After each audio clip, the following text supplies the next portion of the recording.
Hello, good evening, and welcome to the TNT Show. In fact, to be accurate, this is show 196, so we're only four away from the 200 mark.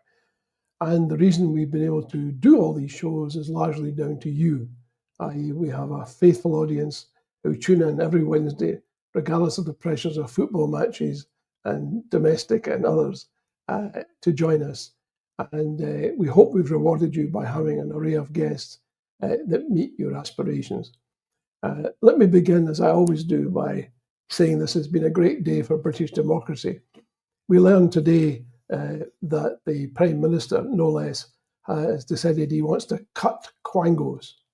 He's going to take an axe to quangos, those entities that do not produce but consume large amounts of public finances. But somehow, strangely, he has overlooked the biggest quango of all, which is the House of Lords, which could probably do with some pruning. In fact, let me give an example close to home. Elizabeth Smith, I guess we should call her Lady Smith, has earned £31,224.90 since 1999. Lady Smith, by the way, has never spoken since 1999. So quite how she earned the 30-odd K is moot. But it would appear that you can turn up, get paid, and actually don't say anything for years and years and years. Of course, Elizabeth Smith has many connections within the Labour and Unionist camp in Scotland, so perhaps it's not too surprising. Let's turn now to the Scottish Labour MPs who are supporting austerity and welfare cuts. It's almost like turkeys voting for Christmas, except that we gather, it's reported that this stance is being supported by Anas Sarwar, the leader of the Scottish Labour Party. If that's true, then that's a big turkey voting for Christmas. But we'll get a chance to talk about all of that later, as well as Trump and Russia.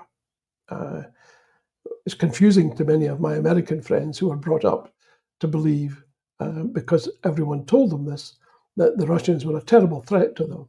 And unless they were very careful and spent billions of dollars, the Russians would turn up on their doorstep demanding all sorts of things of them. It turns out that wasn't quite accurate, because America and Russia are now great friends. A bit of a shock for many of my friends.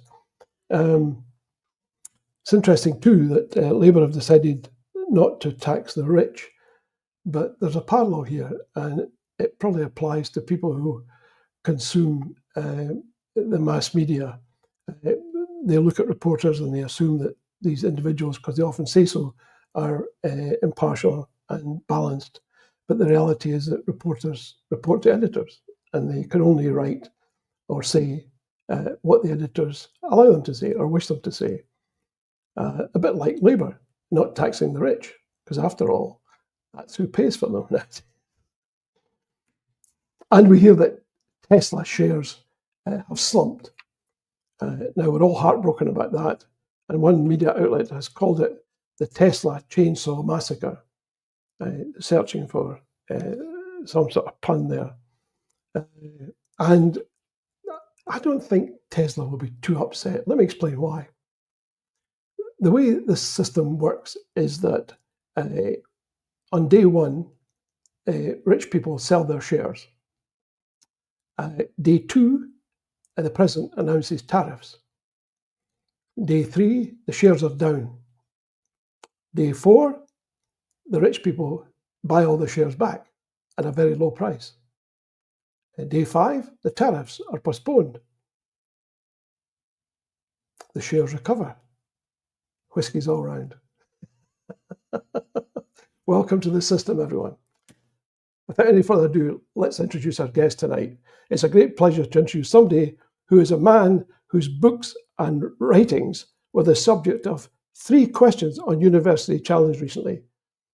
This is no less than Gerry Hassan. Welcome, Gerry. How are you? Very good, and thank you for that introduction. That was as big a surprise for me as it was for everyone to be. I thought basically that's it. Obviously there are zeniths one can rise to higher than that, but I thought realistically that's it.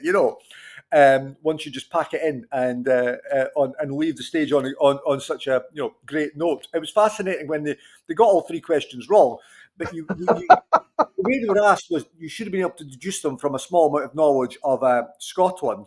And Yeah. when they were asked that Hassan has edited a book in 2019 on 20 years of an institution, what is that institution? And the key word they got wrong here was thinking about institutions. So they thought, obviously, people have to think very quickly on live, well, not live TV, but TV like that, Hmm. with all the pressures. And they're thinking institution, penal institution, and then they said Alcatraz. And the host said, "No, it's not Alcatraz. It's the Scottish Parliament," and often confused the two institutions. Yeah, I can understand the confusion. Exactly, but that was very funny, and it was a surprise, and it was a great honor in a way. Yes. I mean, I can't think of anyone else's work that's been discussed to that degree. I think what it also is, as I watch University Challenge regularly, there's an issue about which is very interesting given London-centric media and their mistake of the United Kingdom. University Challenge, every episode or every second episode having a set of questions about Scotland, which is clearly about challenging the narrow parameters of a lot of these teams and like their lack of knowledge about the rest of the UK and Scotland. And so I didn't remember this one because I went into research on my own Twitter feed. About last year, one team thought that an Govan was an island in the Firth of Forth. And there's many other examples, but that's one I had commented on. I lived in the southeast in Wokingham, in Berkshire, well, Crowthorne to be exact, in leafy Berkshire, Royal Berkshire, for 20 years. And I wasn't at all surprised, at the depth of ignorance. And I use that in the proper term. Yeah, exactly. My neighbours, friends, colleagues, it was unplumbable, and I put it down to the extraordinary schooling system, i.e., that had a focus that was primarily about the southeast, though it was sometimes called England and it was sometimes called Britain, but it was really all about the southeast because for them that's the only bit that really mattered. The rest Yeah, of it was very peripheral. I yeah, mean, most of the people I spoke to couldn't tell you what existed north of Potter's Bar. yeah, It was just and it wasn't caused by malice, which is what some people think. There was absolutely no malice in it at all. It was ignorance. It wasn't at all mean spirited. It wasn't born of that at all. It was just nobody told me, yeah. and I didn't want to ask because it's of no relevance to me. You Yeah. know. And I think we're into it, and by new phase, I mean a phase that is over the last 40, 50 years, with the growth of the many levels of inequality that scarred the United Kingdom. And those are obviously, socioeconomic, generational, Mm. and geographical. The North-South issue has become one of these huge, like, absolute fundamental fault lines running through the UK. But it's always been there in as long as there's been a United Kingdom. And I'm just reading some books at the moment, completely unconnected with politics, about popular culture and the 1960s. So when the music and cultural phenomenon of the Beatles and different art and theatre exploded in the 60s. Initially, there was this whole view of like, oh, some of this is coming from the north. We don't do artists or Mm. uh, creative types from the north. So it's always been there in times, and that was a period of a great opening for lots of working class voices and so on. Clearly, a different age to today, but there's always been some phenomenon of it that goes back to the Industrial Revolution actually, of course, the North was a great powerhouse, but it was still viewed in very dismissive terms by lots of like landed forces and so-called gentleman capitalism and so on. There's always been a view of that it's been anti-northern in part of England. Yeah, I think that's for me it's a bit of the schooling system really because when you take the case of the Beatles and Liverpool and the emergence of that 60s sound and that, when they went to the US, their treatment was entirely different. Yeah, yeah, because there wasn't that bias, there wasn't that implicit yeah, view that you were very odd because of where you came from. yeah, And part of that was your funny accent. When they went to the States, most Americans can't tell one accent from another anyway. yeah. So it was irrelevant. And they were being asked questions about what inspired your music, That's as right. opposed to what sort of slum did you emanate from? You know? 100%, 100%. Yes. And it's still the case that Americans have a somewhat limited understanding of what happens outside their own state, never mind outside the US.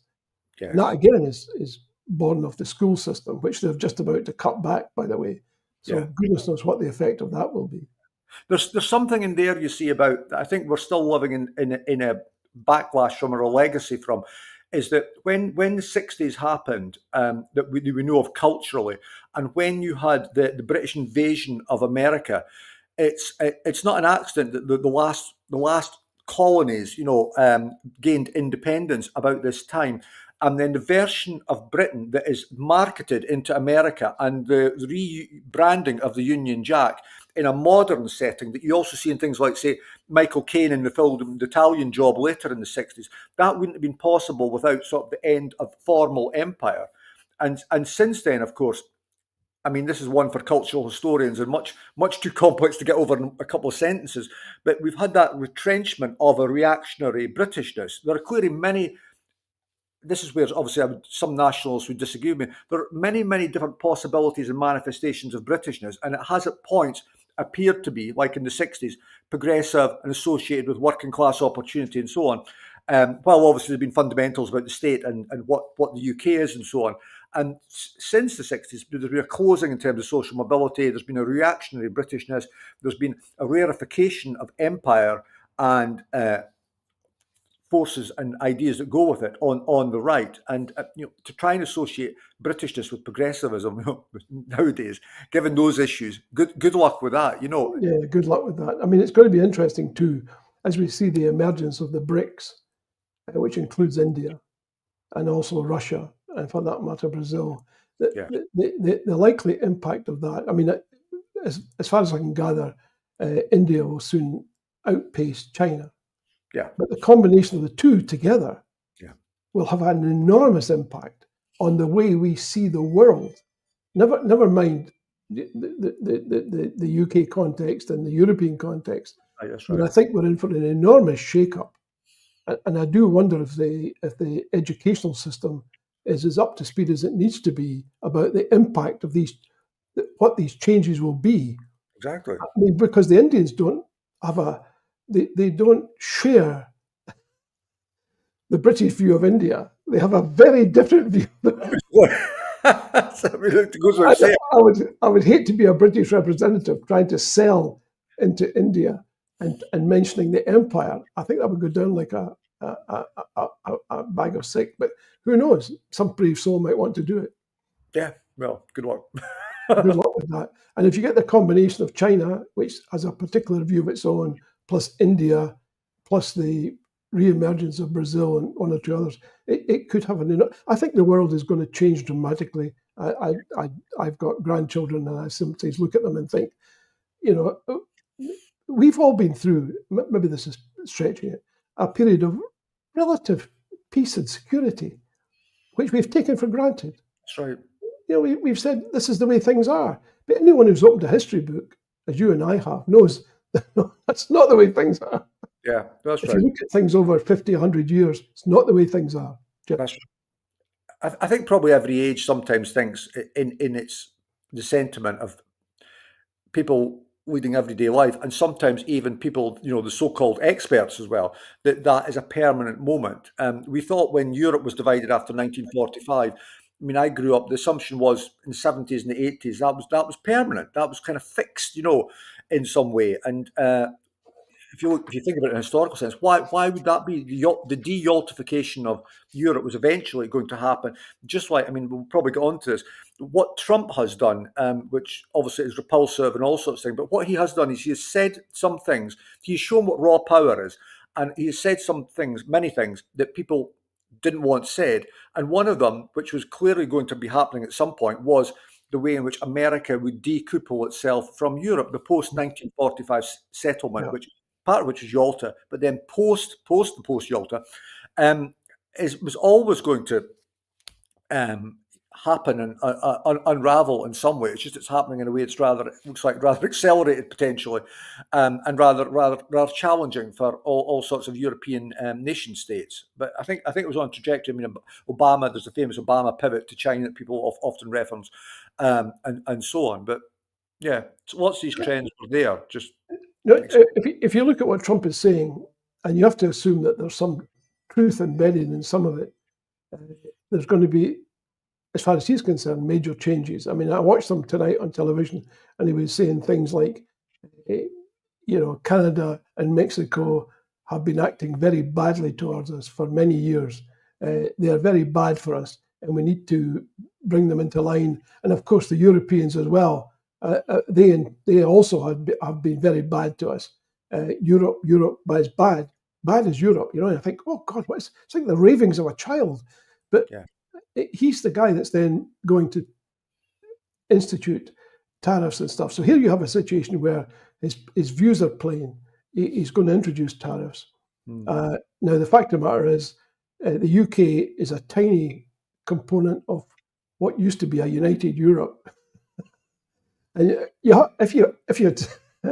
I'd asked you 5 years ago, perhaps, to say, well, what is the most vulnerable arrangement that the UK could end up with? Yeah. You'd be hard pressed to say outside Europe, but a victim of American tariffs, a small outpost on the northwestern part of Europe. I mean, the more you look at that, the more you think, well, it would be a masterstroke if Starmer were to say, we made a mistake here. We need to go back. Yeah, I mean, I feel on that. Apart from the fact Brexit, I mean, it was disastrous at the time, obviously, and then the nature of the vote and the lack of any leave offer and then any leave planning by the UK government.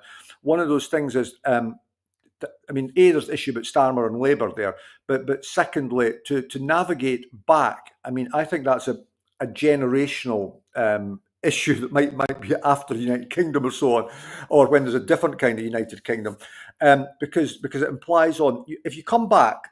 I mean, the UK had a very good deal in Europe because it had all these opt-outs and it had the deal of being in this huge trading and political bloc while getting to follow some of the rules on its own terms, which then seems like mad Britain left. But if it were to come back, it would have to be seen to be staying back because there's the de Gaulle point that, as de Gaulle said, Insidious Albion, it will never see itself as fully European. And obviously events have proven de Gaulle correct, in that interpretation of the UK. So it has to come back and stay back. And that implies a navigation by, well, winning a majority in the UK, and then, which a poll suggests now, but a referendum might be different, and then European nation states, who obviously would prefer the UK to be in the EU, getting us back and being secure that we would stay back in whatever form the UK was. I mean, I think they'll have to eat humble pie, but it's unavoidable in my view in the longer term, and even perhaps the medium term. It depends how serious the tariffs are. If you can fight back against a bully, you probably get by relatively unscathed. But if you don't have that capacity, or you don't have the mental fortitude to be able to say, look, I will not take this, and you're forcing me to respond, I don't think Starmer has anything close to that. I think he would have to find a backbone to begin with. I just feel that when I look at his behaviour, and particularly this business about beating up on the welfare budget in order to provide money for armaments, I mean, it strikes me as a bizarre thing to do. We had a guest on last week who said there's plenty of money around. There was plenty of money for COVID, and now there seems to be plenty of money for Ukraine. Nobody's grudging the spend. Particularly, what they're saying is when the government wants to find the money, it can always find it. Yeah, I'm just going to be. I don't disagree with any of that, right? I'm just going to be deliberately controversial because what is the point? Is that underneath all that, there's a glaring void, right? Which is the Labour Party talking about the political economy of modern capitalism and the bust British economic model, which is based on the City of London, based on state debt on household debt and all sorts of things, and it's unsustainable in terms of the economic growth model. And Yeah. that was clear from Rachel Reeves, I think, before Starmer and Labour entered office. But I don't think there's that much difference between their failure to think on these issues, deliberate failure, and the SNP's lack of an economic model. And I don't think this is where I'm going to be controversial. I don't think there's that much different economically between Rachel Reeves and Kate Forbes. I think they're both stuck on a bust economic model. Now, it's very difficult to map out the terrain of the alternative economic models, but the British economic model had been bust in 2008. If people remember, in 2014, the SNP's version of independence was based on Scotland continuing in the UK economic bust model. It was Hmm. Scotland without a reserve bank, governed by the Treasury Yeah. and the Bank of England. Now, that might Yeah. have been a transitionary point towards kind of a more full economic version of independence, but it belied the lack of economic thinking, and that, to my mind, and a lot of people, has continued since, in the 10 years plus since your 2014.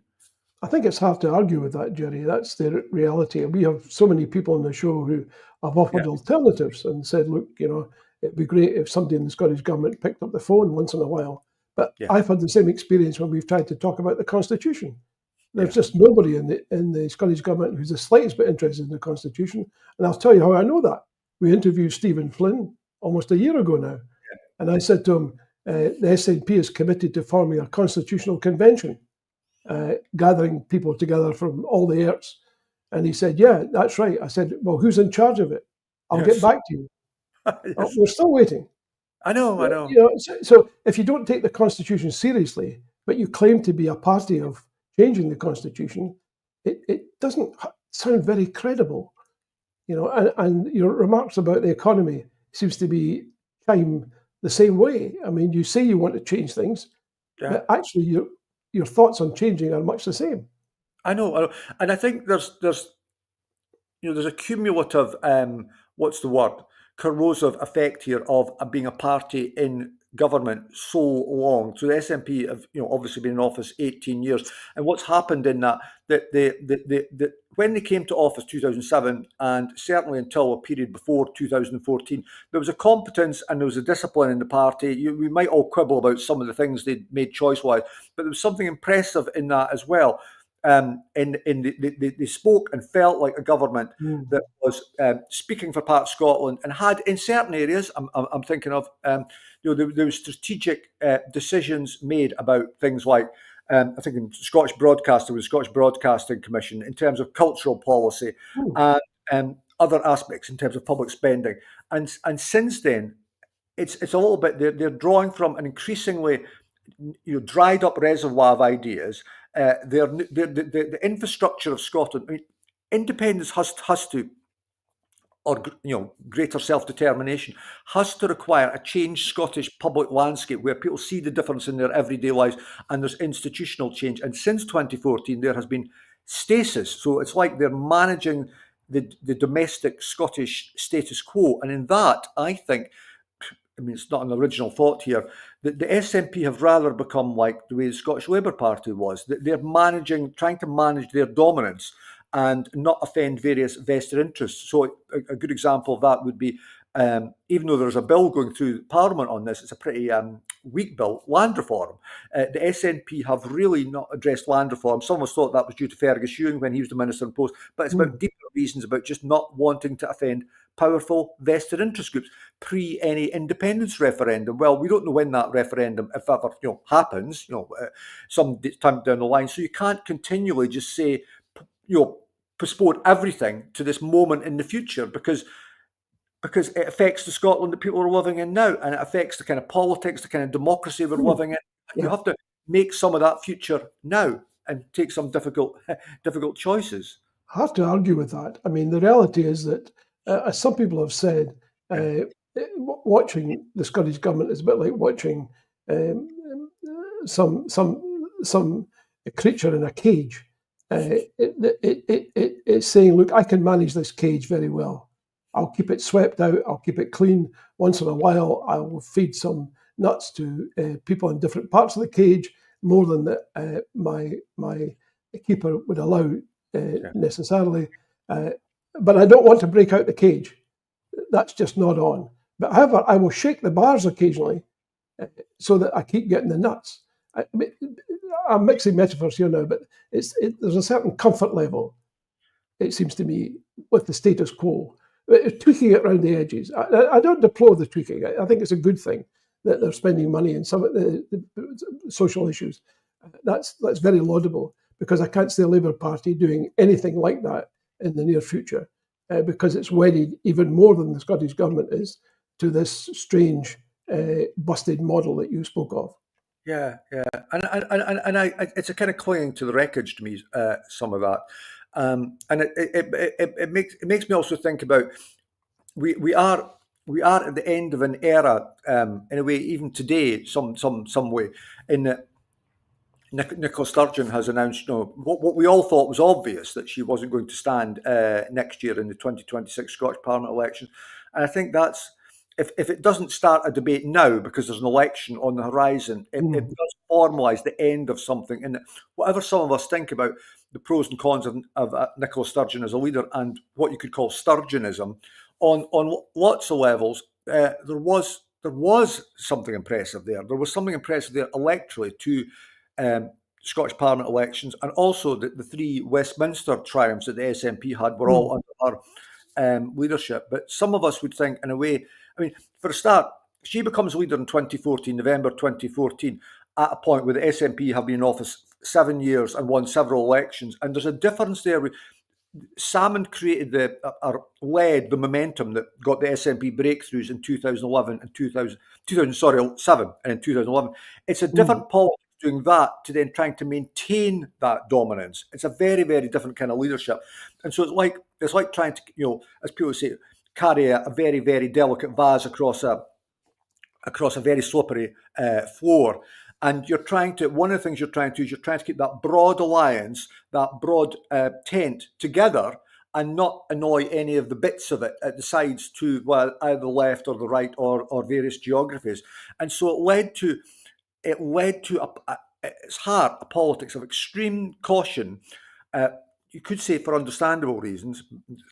I would disagree with that. The degree of caution I thought was debilitating, and a degree of control and command and control and centralism, both in terms of government and in terms of leadership, that ultimately it was fairly self-evident. I mean, New Labour went down the same way, with obviously much more horrendous consequences with Blair. You could tell that wasn't going to end well. So it's a bit too early to have a full legacy of Nicola Sturgeon as leader and a politician, because the jury's out on some of these things. It'll depend a little bit on what happens. Obviously, there's a police investigation. There's what happens to independent, what happens in future elections. But I think it's a very mixed record, and one that, depending on what happens in the future, may be viewed in those terms. Don't you think that's true for all politicians, though? I mean, there's a cliche that says all political careers end in failure. They're mostly mixed, aren't they, at the end of the day? I mean, people say, well, I thought she was good for this, but crap at that, and stuff like that. Let's look at one particular instance, and I'd love to know what you think of this. It seems to me there was a break point with Brexit, i.e. the Scottish public had been clear they did not want it. They said in Parliament they would not have it. And then when it came, they said, yeah, we'll have to work around it. Yeah. Don't you think there was a missed opportunity there to say, look, this has driven a coach and horses through the Constitution. The whole thing has to be recast, and we're not going to play your games. I think you're right, but I would say you're right, I think, to an extent, because if Nicola Sturgeon has been an MP for 26 years, she's in government for 16 years, and she was First Minister for 8 years. So she becomes leader in November 2014, a couple of months after the independence referendum. Now, this is difficult to navigate, I think, in the time, because she became leader with no contest, no debate, because there was nobody, she was obviously going to win. Sure. But I think it's true, when you coronate leaders nearly all across the world, it comes with consequences. Gordon Brown was, famously coronated and became Prime Minister in 2007. That really cost him, because he had to ask for definition and been challenged. And I think the beginning of Sturgeon's decline is actually our peak. I mean, often is the case. The peak then leads to the beginning of falling off the peak, and it wasn't quite apparent to maybe in 2015 with the SNP, the amazing election, Westminster election of 2015. But I think that was a problem. And that I mean, Brexit is a factor in it, obviously, but the policy of command control, the centralisation, and the kind of suffocation of decision making in politics that you saw both in government, you saw in party, kind of springs from there. Now, maybe some of that's inherent to Nicola Sturgeon's character. I don't know to have a definitive answer on it. I think some of that might be true, but it came at a great cost. So the one thing I would say to people on that is that period when there was obviously great electoral success for the SNP, there was this period post 2014 running through the Brexit debate, the Brexit vote rather, in 2016 into 2017 when Nicola Sturgeon made her first move on an independent referendum, where she and the SNP had enormous political capital, and they kind of failed to use it really in a way to talk about the choices Scotland faces. And I think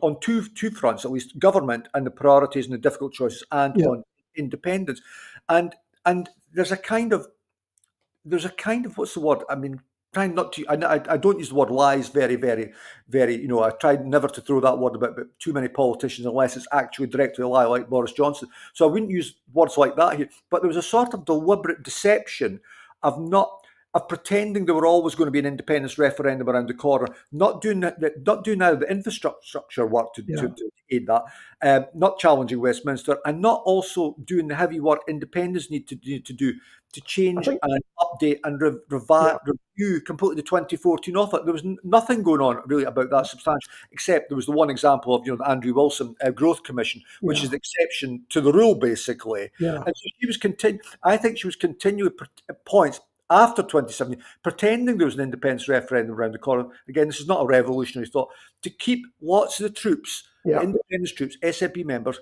quiet, to stop them asking difficult questions about like what government was doing, what was substantive work on independence. And of course that had a law of diminishing returns as well, but it's clearly self-evident, and it ends in the de facto referendum play. I can't say I'm overly surprised. I've had small contact with Nicola Sturgeon, and I admire many of the things that she achieved. But I was always concerned. Well, first of all, a point of fact, Jeff Aberdeen tonight has said that she entirely owes her first ministership to Alex Salmond. He said she was third on the ballot, and because he coupled himself with her, right, the two of them came through, and she eventually had the top slot. But leaving that aside, and I assume he's being accurate when he says that, my contact was an interesting one. We wrote the section in Scotland's Future for the 2014 referendum.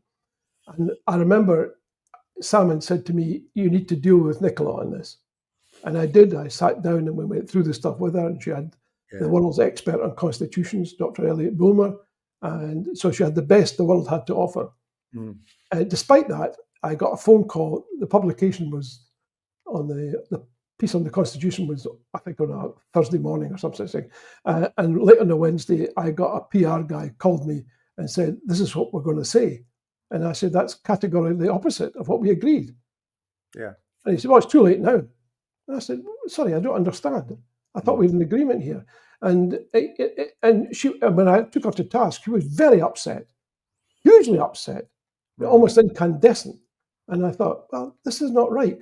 From that point onwards, I began to understand she did not really understand the Constitution. She doesn't understand what a Constitution is to the degree that's necessary, and she didn't understand how the UK Constitution works. And I think that showed itself in the way that the SNP group conducted itself at Westminster. For me, it was confirmed when I sat down, or I tried to sit down, with the so-called Constitution Minister, and said, look, I'd like you to come on the show and talk about the Constitution. He said, oh, it's not something I'm interested in doing. I think that underscores how little appreciation there is of the very essence of what the party is supposed to be about. Yeah, and I would say in a bigger picture on this is that which to try and understand the consequences of first ministers and the impacts they've had.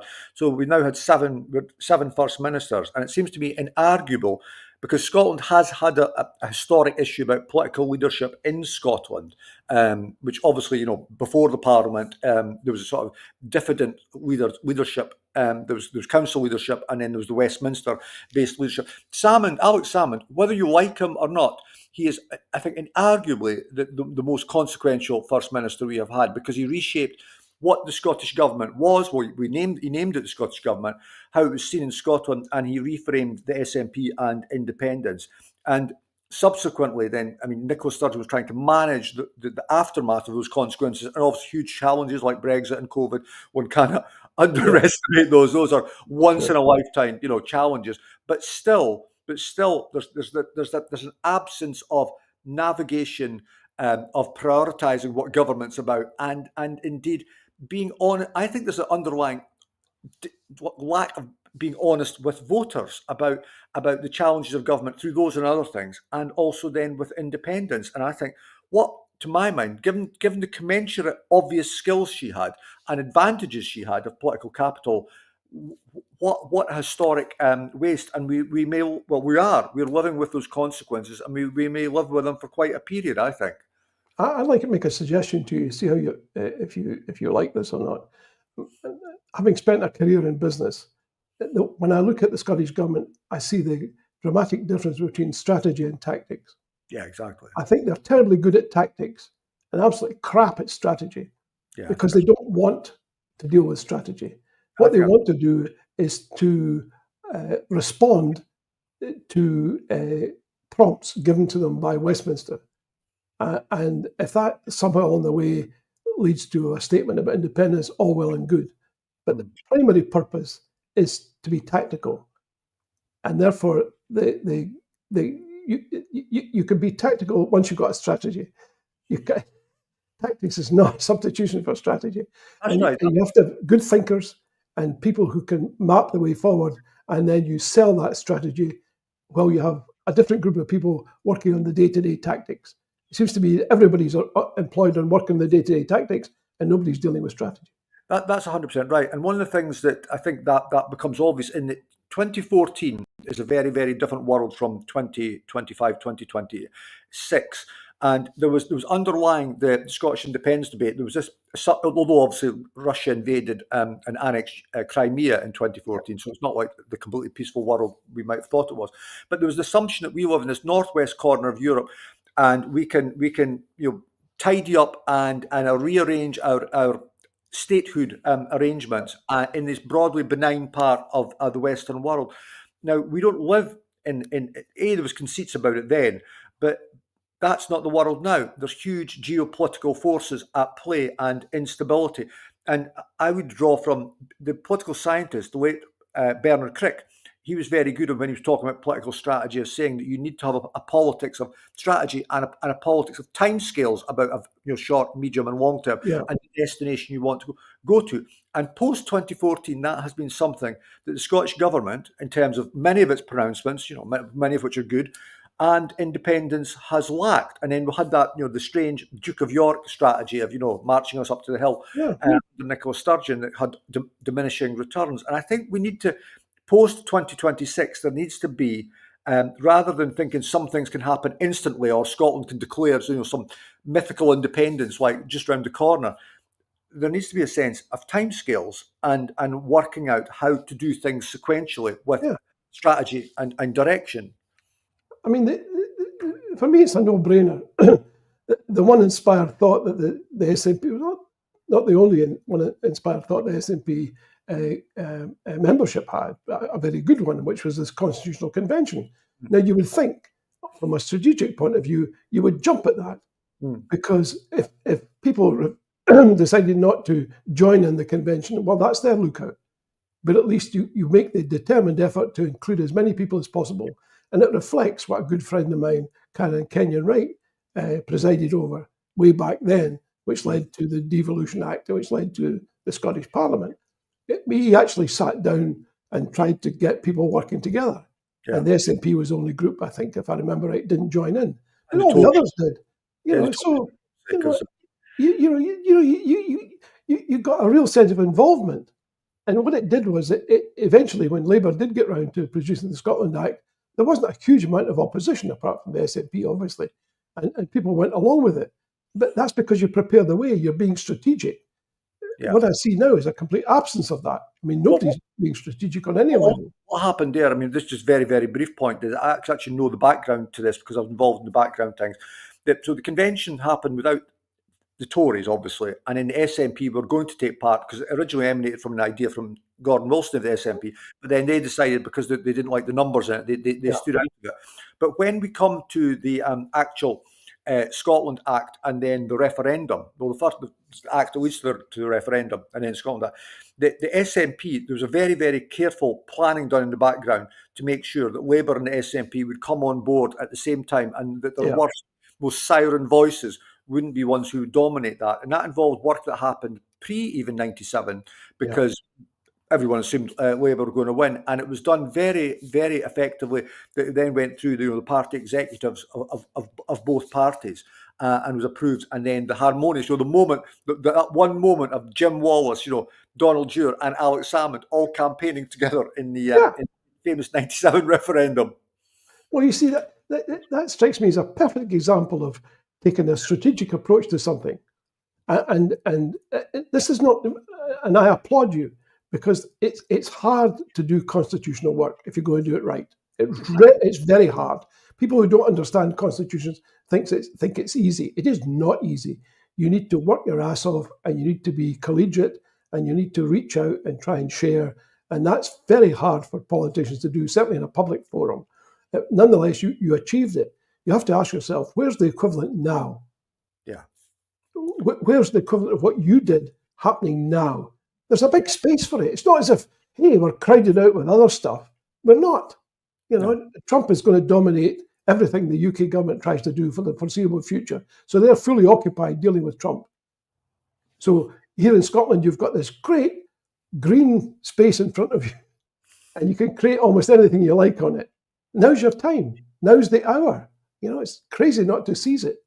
Yes, well, now's the time for some strategic thinking. And now, I would say by the now, I mean now, it'd be good to, I think we're going to face very, very problematic 2026 elections. And by that, I mean the tone and the content of them. And this is not, again, a revolutionary suggestion to people, but I think it's fairly obvious that apart from the fact the SNP will finish ahead and win, that the SNP, Labour and Tories will all face difficult election results where they potentially fall back. I mean, Labour's obviously going to fall back massively from 2024. And that Reform, unless they do completely implode by next year, which I think they just probably won't, although Nigel Farage has picked a fight in every political party he's been part of, is Reform, and to a much less extent, the Greens will do quite well, because the Greens seem to have escaped from government without taking any of the ownership of the various mistakes and flack that happened while they were in government. I guess because most people are not paying that much attention to them in the detail of what does Lorna Slater do as a minister or something, so they're not associated with it in the way that bigger parties are with their with their reverses, etc. So I think it's going to be a very difficult election and a very dispiriting election on some level. But what again I would pose is that the SNP are going to try and make the next election about independence. That's not where most voters are going to be, and they're going to try and make it about independence in a way to try and act as a protection from the record being examined. And I think we've got to practically begin already jumping past 2026 to think of, with the SNP the largest party, where that takes us in terms of independence and self-determination and the big issues that do need addressed. And then an SNP in office potentially 19 years into office, and the issues that flow from that, because there's a high chance they can't lose that election because of the split between all the other pro-union parties and other parties. Yeah, well, I think that who knows, there may be a pro-union significant minority, all taken together with Reform and the Tories and Labour. My own sense of it is that Labour is going to fall back dramatically. I don't think as a Labour MP, you can hope to go forward convincingly if you've voted for austerity. In fact, not only voted for it, but encouraged it. I think a lot of voters will find that unacceptable and unpalatable. So the SNP will do well by doing nothing at all, simply Yeah. because the opposition, nobody wants to go back to the Tories, and I think they'll still feel that way next year, perhaps. So, these are very good conditions for the SNP.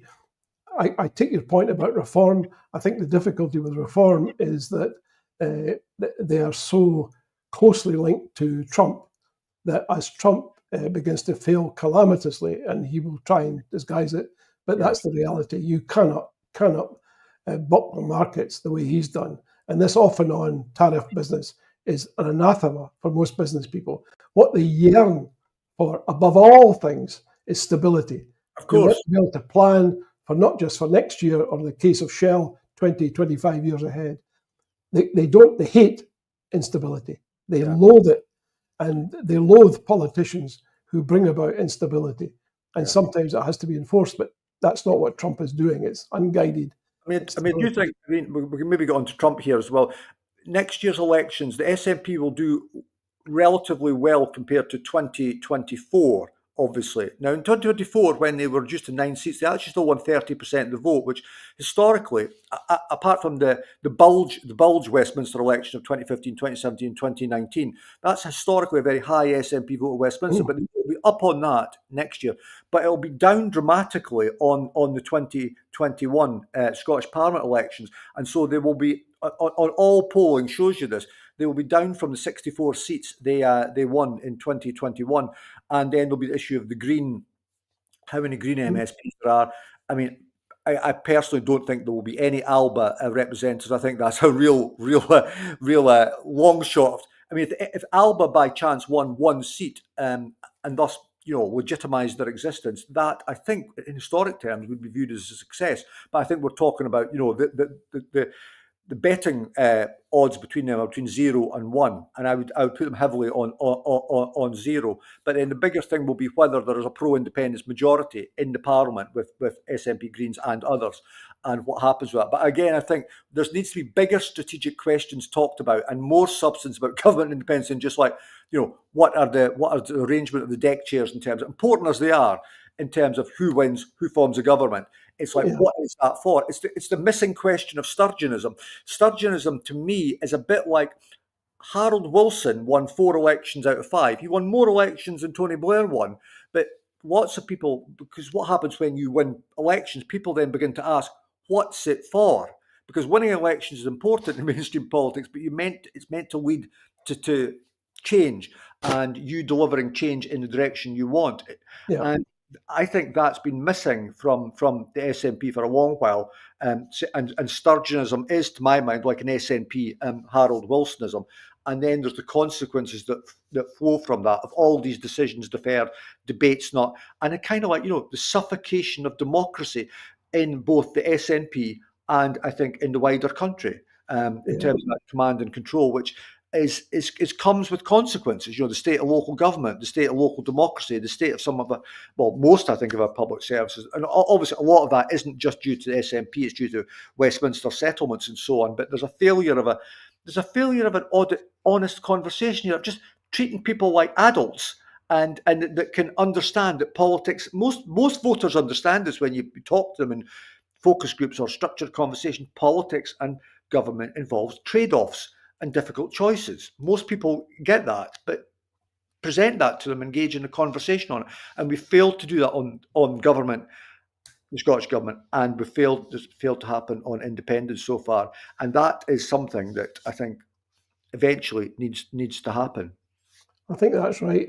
And there's a sort of, I don't know how to describe it, there's a dangerous degree of lack of commitment to that strategic viewpoint, which is all, and the focus is all on getting a few bits right here and there and everywhere. And I'm not dismissing how difficult that is in government. I know, it's not easy. I'm not saying it is easy. I'm not suggesting for a minute, but I think you can be both. I think I think it is very difficult. It's easier to say, but that's what politicians are elected to do, exactly. And not them on their own. There's a whole support system. There's a political party. There's advisors. There's members. aiding, wanting, willing these things to happen. So it doesn't just happen in isolation. That political leader pulls lever, X, and something happens is not really the way government or politics happen. And No, thinking no. that, Anyone who's read Rory Stewart's book about his time will know. In fact, if anybody wants to issue an appeal for constitutional reform, all they have to do is take that section out of Rory's book and just replicate it. yeah, Because leaving the SNP aside, he is much more cutting about the so-called UK constitution, if that's not an oxymoron, than anybody in the SNP could ever be. yeah, Because he's been there, he's experienced it. yeah. He's not saying it because he wants to have some political edge. He's saying that this whole arrangement is banjaxed. That's right. That's right. That's right. And I am at the end of last year. I'll just do a wee plug here. I produced this book with Simon Barrow. Britain Needs Change. Mm, The politics of hope and Labour's challenge, and that's 20 plus essays of some of the leading thinkers in the UK and indeed globally. Some people like Adam Tooze, who's a major American mm, economic historian, and Aditya Chakrabarty from the Guardian, Fintan O'Toole. And one of the things in the book that is we touch on is that this is looking at politics in the longer frame. This is kind of like a last chance salon for Britain, this Labour yeah, government. I And agree. and the people we produced a book with are a group called Compass in the UK. Behind the scenes, there's obviously not in the Labour government, but behind the scenes in centre left opinion in London, there's a bit of an understanding of that. They and this is where it's near impossible. They need to address not just the constitutional reform issues, but the economic imbalances, the economic structural imbalances of the UK, the dominance of that finance model of capitalism, the bust British economic model, which is a tough ask, just like we're talking about the previous tough ask. Yeah, If you don't do it, if you don't try, there's consequences for that. And those consequences are that, which is where we need to engage in long-term thinking and long-term planning, is that I don't think Scottish independence in some ways at the moment is in a great place. I mean, in terms of that those big heavy areas. But if they fail in one to, maybe into slightly early into a second term, this issue, which is not dead, obviously, is sort of like simmering away, will come back and the heat will rise on it. In those circumstances, the forces of independence have got to do some of these tough asks of thinking about the economic prospectus, talking honestly to voters about the risks in independence, because voters know in any seismic change, like setting up a new state, they know there's risks, they know there's mm, opportunities, but they want to be fessed up to so that we can have the confidence to say we can face them. And then there's the geopolitical situation of like where Scotland sits in Northwest Europe and this age of turbulence and disruption that we are living through. Those things yeah, all need to be have worked on them. And if I was to say one thing to anybody in the SNP ever listening, which I've said privately to them, is for goodness sake, create some independent institutions, or maybe not government, exactly, encourage others to create independent institutions that do some of this heavy thinking, so it's not all left to what an advisor writes as a ministerial exactly, page. Yeah, and 17, 18 years now into government, we have had a complete failure on that because they don't want to encourage that. Now, God forbid, Labour in opposition, but pre-Blair, encouraged a whole plethora of think tanks and research agencies that whatever one thinks of how exactly. Labour ended up in office, and Blair's, hubris and all that, that was actually quite creative in lots of ways in aiding some very good things about government, about their strategy on child poverty and so on. And you can't do it all from, like Nicola Sturgeon couldn't be the omnipotent leader. Ministers can't decide everything. And there needs to be a way in which this future of Scotland is created by a wider collective independence. If we end up independent, it's not the property of the SNP. It's not even just the property, I think, of like the independence movement. It's the property of all of us living in Scotland, because it's about creating a collective Scottish future. And that involves detailed work on lots of things, and also involves, I think, a popularizing strategy as well. That there is something I've thought for a long time about things. There needs to be then a set of stories that tell new stories of Yeah, Scotland about absolutely. I couldn't who we agree are. more. And then it has a cultural dimension, and then we can get Exactly, writers and creatives to kind of fill that out in a different way, because it's not just about narrow politics. But that ain't the way of the SNP leadership. We can exactly. shoot But with, and I think it may well be that after 2026, as the world becomes more disruptive, this may be the next stage of, there clearly needs to be a different version of politics and independence to this kind of like, what lots of us call a kind of continuity version of independence, trying to minimize the difference, to minimize the rupture, to not scare the horses and not scare Exactly. the vested interests, And I do get the logic of some of that, but it then defies, well, what's the point of all that change? Precisely. And I think you have to, I agree with you. I love your comment about you have to be honest with people. And I think if you're honest, you end up being inclusive, Yeah, because what you say is, I'm receptive to other points of view. yeah, I don't regard myself as omnipotent. yeah, And I accept there will be difficulties. yes, And I accept too that we will get, the only way for us to overcome these difficulties is to work together and to talk together and debate together and hopefully eventually act together. And there's nothing new about that, by the way. I mean, no, anyone who's read a book by Ben Franklin or anyone else, the founding fathers, I mean, the notion that a whole bunch of people got together and rebelled against the crown and had this war and it was all sweetness and light thereafter. Oh boy, did you ever get that wrong? I mean, Franklin had a very jaundiced view of Jefferson, and Jefferson had a very jaundiced view of Adams, and they both ended up as president, but they hated each other for long yes, periods, and only became reconciled on their respective deathbeds. But because the rancor was so deeply embedded in both of them, but that's the nature of when you're forming a new state. You mustn't expect there to be some easy way to do it. And I take your point too about the British arrangements. I think in the same way the SNP government perhaps is tinkering a little bit. The British mentality for the last 40 years is to tinker. It's yeah. we'll change a few things around the edges and hope we don't frighten the horses. And hopefully people might not even notice, which would be fantastic. That's You right. can't do it that way. Oh, that's right. And I think that this is all going to, it's fermenting away. There's a long term. I mean, this is one of those things we explore in the book that we're talking. Fun enough, we come full circle to what we're talking about. At the start, Mm. is Britain is not a static thing. Britain has changed, like all nations. Well, Britain's not a nation, obviously. The UK is a state. It's not a nation, but the UK has morphed to different aspects. And there have been periods where it looked like it might be more progressive and more enlightened domestically, if not internationally. And that version of Britain looks like in the last 40, 50 years, not just under Thatcher, but Blair and then the 14 years tour, like it's nearly exhausted itself. The Yeah, idea of a progressive British. If we don't, if we, the we that we live in the UK, don't reinvent a progressive version of Britishness, which I think broadly looks like it's not possible, and then that combined with the structural issues of the UK and the geopolitical issues, that looks like a really like a beginning of, I would think, an yeah, end game for the United Kingdom.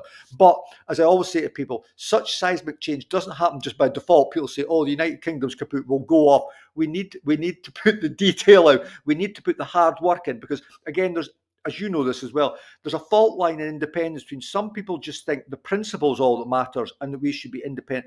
That's not the Scotland and the UK we live in. You need to actually make some of the detail about what is the future kind of Scotland, because that's how you win a convincing majority and speak to those voters that are unconvinced or a bit wavering, etc. The principle on its own isn't enough. And all the polling, every single poll on independence, probably back to the beginning of polling, tells you that. But some people just believe, oh, the principle's enough. We've been colonized or something, or we're held in the union yeah, against our will. But that, whatever you think of that being right or wrong, that doesn't factor into how most public opinion think about Scotland. And you need to do some heavy lifting. And yeah, so people just think principle, sometimes it gets in the way of, I think, the passion of them or so on, gets in the way of like the Scotland we actually do live in. yeah. That's Well, what let, most let, people. let, let's have, that's a good way to end. Let's have principled strategy in future.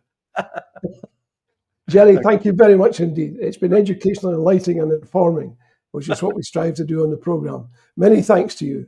No, thank you. More power to your arm, and I hope you can increase it, at least a few sales of the book. We stuck it on the screen there, so hopefully people will go and get it. Thank you very much, Gerry, and thank you to everyone for watching tonight. And more power to you as well. Well done on you, and good luck. Stay safe and take care. Good night, all.